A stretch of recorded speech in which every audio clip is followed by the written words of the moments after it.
Good morning.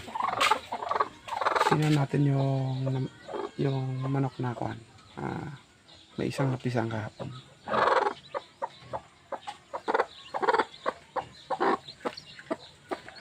Apat na siya. Yung itlog na kasi 8, 8. Depende kung mapisaan niya lahat. Minsan kasi may naiwan 2, 3. Minsan 4. Pag napisaan niya lahat yan, maganda. Mapaparami natin ulit yung manok natin. Nakarang kasi mga tol, binili lahat ng manok namin. Maliit pa lang, 500 isa.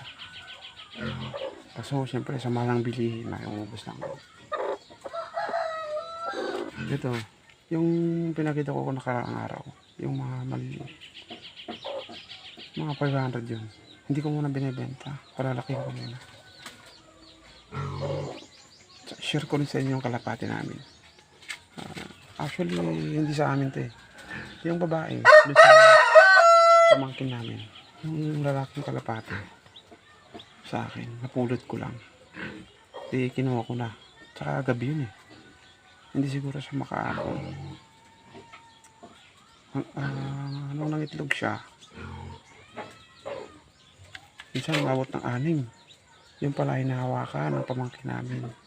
Kaya hindi siya makapisa. So ngayon, nakaitlog siya ulit ng 2. Sinama namin yung pamangkin namin.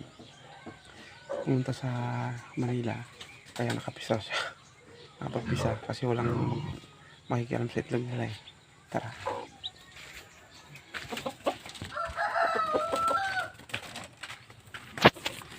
Ayan, malaki na siya. Ayan siya. Malaki na. Wala pang 10 days yata yun eh. Magti 10 days na siguro. Kasi nung dumating kami, palit pa yan. Kulay red pa lang yung mga balat yan. Saka hindi pa kasi dyan sa kulungan niya. Mabait itong inahin, mabait. Sobrang bait niyan. Ito.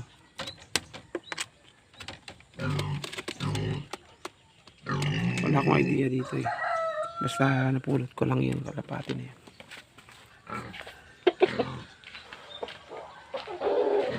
Ayun yung manok namin pala. Hulo basilan. Galing sa basilan yan.